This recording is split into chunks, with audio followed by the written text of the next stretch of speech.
Homely എക്സ്പ്രസ്സിലേക്ക് എല്ലാവർക്കും സ്വാഗതം. ഞാൻ ഇന്ന് ചെയ്യാൻ പോകുന്നത് ഒരു ഗോൾഡൻ ഫേഷ്യലാണ്. നമുക്ക് ബ്യൂട്ടി പാർലറിലൊക്കെ പോകാൻ പെട്ടെന്ന് സമയം കിട്ടാത്തവർക്ക് പെട്ടെന്ന് വീട്ടിൽ ചെയ്യാവുന്ന ഒരു ഗോൾഡൻ ഫേഷ്യലാണ്. അതിനാദ്യം ഞാൻ എടുക്കുന്നത് നമുക്ക് റൈസ് പൗഡറാണ് വേണ്ടത്. അരിപ്പൊടി, ഏത് അരിപ്പൊടിയുമാകാം, നമ്മുടെ പുട്ടിൻ്റെ പൊടിയോ അപ്പത്തിൻ്റെ പൊടിയോ എന്തുമാകാം. അത് ഒരു സ്പൂണ്, ഈ സ്പൂണാണ് എടുക്കുന്നത്. ഇതിൻ്റെ അളവിലാണ് ഞാനിപ്പോൾ എടുക്കുന്നത്. അത് നമുക്ക് വേണ്ടതുപോലെ എത്രമാത്രം നമ്മുടെ കഴുത്തിലൊക്കെ നമ്മൾ അപ്ലൈ ചെയ്യുന്നുണ്ടെങ്കിൽ കുറച്ചുകൂടി കൂടുതലായിട്ട് എടുക്കാം. ഞാനിപ്പം കഴുത്തിലൊന്നും ചെയ്യുന്നില്ല, മുഖത്ത് മാത്രമേ ചെയ്യുന്നുള്ളൂ. അതുകൊണ്ടാണ് ഒരു സ്പൂണ് മാത്രം എടുത്തിരിക്കുന്നത്. അതുപോലെ തന്നെ കാപ്പിപ്പൊടി ഏറ്റവും നല്ലതാണ്. ഇത് ഞാൻ എടുത്തിരിക്കുന്നത് ബ്രൂവിൻ്റെ പൊടിയാണ്. നമുക്ക് ഏത് വേണേലും യൂസ് ചെയ്യാം. നമ്മുടെ വീട്ടിൽ കട്ടൻ കാപ്പിയൊക്കെ കുടിക്കാനായിട്ട് നമ്മൾ ഉപയോഗിക്കുന്ന കട്ടൻ കാപ്പി, ആ പൊടി അതാണേലും നമുക്ക് ഇതിന് ഉപയോഗിക്കാവുന്നതാണ്.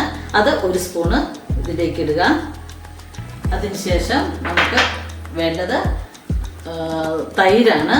തൈര് എത്ര മാത്രമാണ്, നമ്മൾ ഒരു സ്പൂണാണ് പറഞ്ഞെങ്കിലും നമുക്ക് ഇതിൽ എത്രമാത്രം ഇത് നല്ലപോലെ ലൂസാകുന്ന, നല്ലപോലെ ഇച്ചിരി നല്ല ലൂസായിട്ടിരിക്കണം നമ്മുടെ മുഖത്ത് അപ്ലൈ ചെയ്യുമ്പോൾ.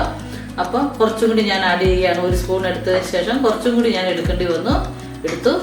അതിനുശേഷം നമുക്ക് വേണ്ടത് വൈറ്റമിൻ ഇ ഗുളികയാണ്.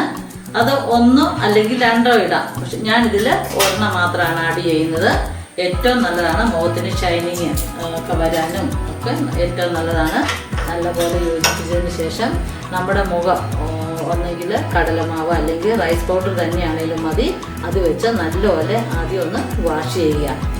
റൈസ് പൗഡർ വെച്ച് ഞാൻ നല്ലപോലെ മുഖം വാഷ് ചെയ്തു. അതിനുശേഷം ഇത് ഇടുകയാണ്.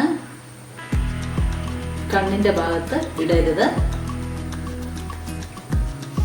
ഒരു ഫേഷ്യൽ നമ്മൾ എന്ത് ചെയ്താലും നമ്മൾ കണ്ണിൻ്റെ ഭാഗത്തോട്ട് കൊണ്ടുപോകരുത്. കണ്ണിന് കുറച്ച് താഴെയായിട്ട് ഇടുക.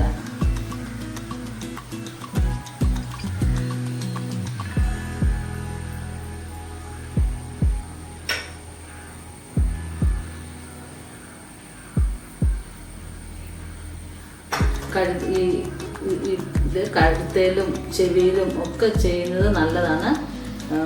നല്ല ഒരു ഷൈനിങ് വരും. നമ്മൾ എന്തെങ്കിലും വിശേഷ കല്യാണം അങ്ങനെയുള്ള കാര്യങ്ങൾക്കൊക്കെ പോകുമ്പോൾ ഒരു 2 മണിക്കൂർ മുമ്പ് ഇത് നല്ലപോലെ ഇങ്ങനെ ചെയ്തിട്ട് പോവുകയാണെങ്കിൽ നല്ലതാണ്.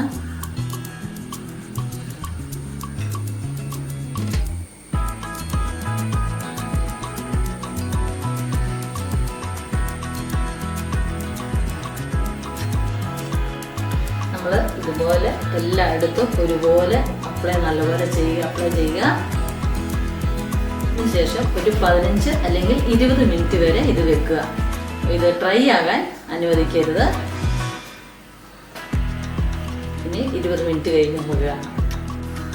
20 മിനിറ്റ് കഴിഞ്ഞു. ഇത് വാഷ് ചെയ്തു. നമ്മുടെ ഫേസ് നല്ല സ്മൂത്ത് ആയിട്ടുണ്ട്. എല്ലാവരും ഇത് ചെയ്ത് നോക്കണം. അതുപോലെ തന്നെ നമ്മുടെ ഹോംലി എക്സ്പ്രസ്സിൽ ഒരുപാട് യാത്രകളും നമ്മുടെ റോക്കിക്കുട്ടൻ്റെ ചെറിയ കുസൃതികളും ഫുഡിൻ്റെ റെസിപ്പികളും ഒക്കെ ആയിട്ട് എത്തുന്നതായിരിക്കും. എല്ലാവരും മറക്കാതെ വീഡിയോ കാണണം. ചാനൽ സബ്സ്ക്രൈബ് ചെയ്യാനും ലൈക്ക് അടിക്കാനും മറക്കരുത്. ബൈ.